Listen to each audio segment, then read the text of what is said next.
kepergian menantu dan putraku satu-satunya menjadi duka mendalam untukku. Insiden kecelakaan 2 tahun silam yang melibatkan menantu dan putriku benar-benar menyisakan kesedihan tersendiri hingga kini. Begitupun dengan kedua anak mereka, Ipul dan Narto, yang akhirnya harus kubawa untuk tinggal denganku. Di usiaku yang terbilang renta, aku dan suamiku harus tetap banting tulang untuk memenuhi kedua cucuku itu. Sudah menjadi tanggung jawabku sebagai nenek, terutama janjiku pada orang tua mereka, untuk merawat kedua cucuku hingga batas usia nanti. Sejak dua cucuku tinggal di rumah, aku juga harus membiasakan diri dengan keberadaan mereka. Selain menemani mereka belajar, aku juga harus berperan sebagai ibu kedua untuk mereka. Meskipun pada akhirnya, aku gagal mendidik mereka. Aku gagal menjadi nenek, sekaligus ibu kedua yang baik untuk mereka, dan itu karena kesalahanku juga. Sebelumnya, kenalkan namaku Nur, atau kedua cucuku memanggilku dengan panggilan Mbah Nur. Usiaku 68 tahun, dan sehari-hari kerjaanku menjual nasi jagung di pasar. Sementara suamiku sendiri Karta, berbeda 2 tahun, lebih tua dariku. Pada dasarnya, Ipul dan Narto adiknya, merupakan anak-anak yang sopan dan penurut. Keduanya berusia 18 dan 16 tahun.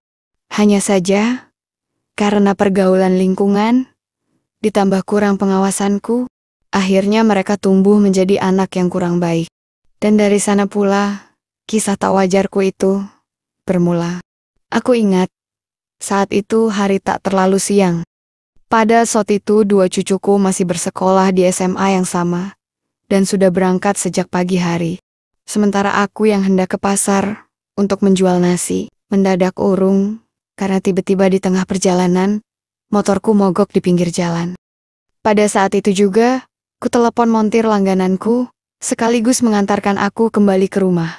Aku terpaksa mengurungkan niatku berjualan hari itu, karena ternyata kata montir motorku, baru akan selesai sore harinya, dan harus turun mesin. Karena jenuh berada di rumah sendiri, aku pun istirahat di kamar. Sampai tak terasa, akhirnya, aku terlelap juga di sana. Ya, pagi itu aku memang sedikit kelelahan. Pasalnya semalam, suamiku begitu habis-habisan menunaikan kewajibannya sebelum keluar kota. Pekerjaan suamiku yang sebagai pemborong bangunan memang selalu berpindah-pindah tempatnya. Tak ayal aku sering ditinggal bekerja, bahkan sampai 3 hari lamanya.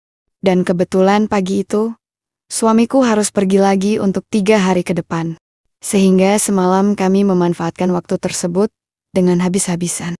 Aku dan suamiku meski sudah terbilang tua, tapi kami memang masih rutin menunaikan kewajiban bersama. Apalagi keinginanku yang selalu tinggi, membuatku tak pernah jenuh menunaikan hal itu. Singkatnya, kira-kira jam 1 siang, tidurku agak terganggu karena mendengar dua cucuku pulang dari sekolahnya. Awalnya aku ingin memarahi mereka, tapi urung setelah mendengar percakapan keduanya di ruang tamu. Mereka tak menyadari jika hari itu, aku libur tak ke pasar. Mas ayo putar sinetron Scooby-Doo papanya? Ipul penasaran. Ya sabar dulu toh Pul, kita makan dulu. Lagi pula, Mbah Nur kan gak ada, jawab Narto pada adiknya. Kalau mas mau makan, makan aja sana, biar aku yang nonton dulu, kata Ipul.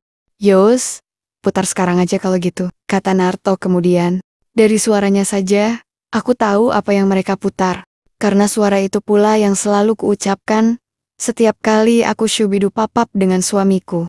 Kuputuskan membuka pintu kamar perlahan.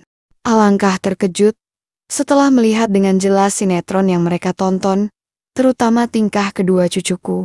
Nampak Ipul nonton sambil melatih jemarinya. Begitu pula dengan Narto yang tak berkedip saking menghayati sinetron itu. Hei, nyimak apa kalian?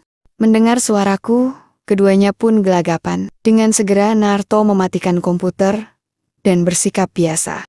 Sementara Ipul buru-buru merapikan kembali perahu dalam parkirannya. Mereka menunduk ketakutan melihat raut emosi dariku. Meski kasihan melihat mereka, tapi aku tak bisa bersabar lagi. Mau jadi apa kalian ini? Kok sudah nyimak sinetron kayak gitu? Mau Mbah adukan sama Mbah Karta? Hah? Keduanya tetap menunduk, tak berani memandang. Jaja jangan toh Mbah. Ipul janji gak nyimak lagi, kata Ipul sambil menangis. Entah kenapa, tangisan Ipul membuat amarahku agak mereda. Apalagi dia memang cucu yang paling dekat denganku. Iya Mbah, Narto juga Mbah. Narto janji, gak lagi-lagi. Yes, sekarang Mbah maafkan. Tapi, kalau sekali lagi kalian nyimak lagi, Mbah akan adukan sama Mbah Karta. Melihat mereka terus menunduk, amarahku seketika sirna. Yang ada kini hanya iba melihat mereka ketakutan. Memang, kelemahanku tak bisa melihat cucuku sedih seperti itu. Iya Mbah, kami janji, jawab keduanya. Serentak. Sudah, sekarang mandi sana. Terus makan, dan kerjakan PR, kataku tegas pada mereka. Mereka pun bangkit lalu ke kamarnya. Karena rumahku hanya ada 3 kamar, mereka terpaksa tidur 1 kamar. Kamar depan adalah kamarku, yang tengah kamar cucuku. Sedangkan, yang belakang, kujadikan gudang. Ku ambil flash disk di komputer, lalu kuletakkan di laci meja riasku di kamar. Malamnya setelah makan, baik Narto dan Ipul langsung kembali ke kamarnya. Padahal biasanya, mereka selalu nonton TV dulu hingga larut malam. Tapi berbeda pada saat itu. Entahlah, mungkin karena masih teringat akan kejadian tadi siang. Akhirnya, aku pun juga memutuskan ke kamar untuk istirahat. Tapi entah kenapa, hingga jam menunjukkan angka 10 malam, aku belum bisa terlelap. Mendadak aku kepikiran suamiku.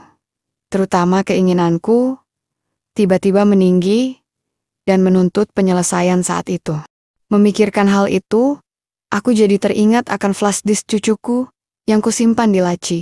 Akhirnya kuputuskan mengambil flash disk itu, dan memutarnya di komputer yang berada di samping ruang tamu. Setelah kupastikan cucuku tidur, kunyalakan komputer, lalu kuputar siaran demi siaran saat itu. Kutoleh jam sudah menunjukkan pukul 12 malam, dan bisa kupastikan, 2 cucuku pasti tak akan bangun pada jam itu. Jujur, saat itu adalah saat pertama kali kusaksikan sinetron, yang begitu berkesan itu. Sebelumnya aku hanya melihat dari ponsel temanku, itu pun tayangannya tak sejelas di komputerku. Tapi, berbeda pada saat itu. Aku bisa memperhatikan setiap detail warna dan alur cerita sinetron itu. Sinetron itu menceritakan tentang muda-mudi asal Amerika yang berlibur ke penginapan di sana. Hal yang berbeda pada saat aku dan suamiku yang selalu skibi papa di rumah saja. Beberapa menit melihat aksi baik sinetron itu, keinginanku langsung meledak-ledak. Semakin lama ku perhatikan, semakin pula pelabuhanku mengalami banjir bandang yang hebat. Bahkan tanpa kusadari, telapak tanganku mulai bekerja pada rerumputan mengikuti alur sinetron itu. Kebetulan saat itu aku tak menggunakan segitiga bermuda, sehingga bisa langsung kusembunyikan jika sewaktu-waktu cucuku bangun nantinya. Perlahan, pikiranku mulai tak tenang. Bahkan, suaraku mulai terdengar. Karena kurang leluasa untuk mengekspresikan diriku, maka kuputuskan untuk pindah ke kursi panjang di samping komputerku. Tak lupa kuarahkan komputer itu ke arahku. Dengan begitu, aku bisa leluasa menyimak hal baik itu. Dan rupanya setelah aku pindah ke kursi panjang, semangatku semakin menjadi saja. Bahkan makin lama aku justru bisa membayangkan aku yang menjadi artis dan suamiku menjadi aktornya. Saking kusuknya, suaraku makin tak berirama. Bahkan tak peduli lagi akan keadaan di sana.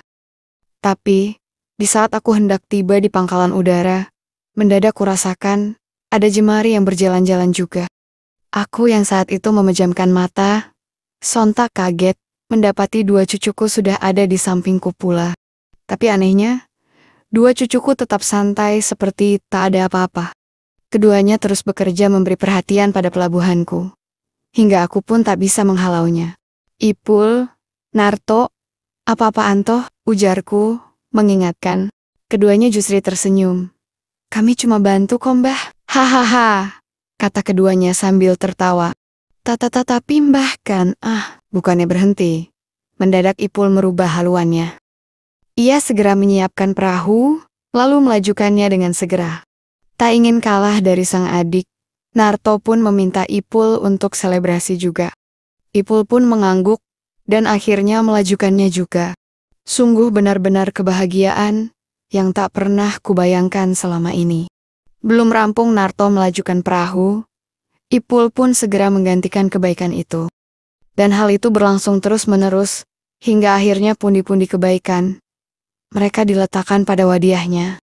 Barulah ketika suasana menjadi normal, aku seperti tersadar jika apa yang kulalui itu tak benar. Di saat mereka masih terdiam, aku pun menegur keduanya. Kalian kok ngawur toh? Aku sengaja tak memarahi mereka dengan suara yang tidak terlalu tinggi, karena takut mereka membenciku. Sementara mereka hanya terdiam, tak bisa menjawab. Aku paham pastilah, mereka juga tak tahu akan menjawab apa. Aku lantas membereskan barang-barang, lalu kembali ke kamarku. Aku masuk ke kamarku dengan pikiran kacau, meski sedikit kesenangan. Walaupun menyesal, setidaknya ada rasa lega karena masalahku teratasi. Keesokan harinya aku terjaga dari tidur agak siang. Kedua cucuku sudah ke sekolah. Hari itu entah kenapa aku merasa ceria dan bersemangat. Apa mungkin ada kelainan dalam diriku? Entahlah, aku juga tak mengerti. Singkatnya, sore hari selesai menjual nasi di pasar, aku pulang dengan perasaan berdebar-debar. Apalagi saat itu di ruang tamu sudah ada Ipul dan Narto yang menungguku. Mbah, sudah pulang? Ipul menyapaku sambil menutup pintu. Sementara Narto terus saja menatapku tanpa bicara. Kamu kok diem aja tuh? Enggak kok mbah. Setelah menyapa mereka, akhirnya aku masuk ke dalam kamarku. Tapi belum sampai di depan pintu kamarku, mendadak Ipul berlari memyuku. Maafkan Ipul semalam ya mbah. Ipul kilat, katanya. Tapi peyukannya justru semakin erat. Iya Pul, tapi tolong ojo ngene. Mbah nggak bisa nawat, kataku padanya. Iya, lupa aku mbah, sahutnya sambil melepas peyukan itu. Tak lama kemudian, Narto pun menghampiriku. Dia berdiri dan meminta maaf pula padaku. Keduanya menangis menyesali kebaikan mereka semalam. Sungguh saat itu aku terharu dengan sikap keduanya. Ingin aku memyuk keduanya, tapi aku juga takut nanti mereka akan bertindak baik seperti sebelumnya. Sejak itu pun akhirnya aku putuskan untuk menghindar dari mereka. Sampai 2 hari setelahnya, saat suamiku sudah datang, aku pun mengusulkan pada suamiku untuk meminta kedua cucuku mondok di pesantren. Semula suami sempat bingung dengan keputusanku yang tiba-tiba itu. Kok dadakan gitu sih dek? Tanya Mas Karta padaku. Biar mereka lebih mendalami agama mas, sepaku. Dan setelah segala alasan kuutarakan, akhirnya suamiku setuju. Akhirnya, tepat di hari Minggu, beberapa hari setelah kejadian itu, Ipul dan Narto pun tinggal di pondok pilihan suamiku. Dengan kepergian mereka, setidaknya tak ada lagi beban yang mengganggu pikiranku. Meskipun setiap kali suamiku pergi, kesepian kembali melandaku.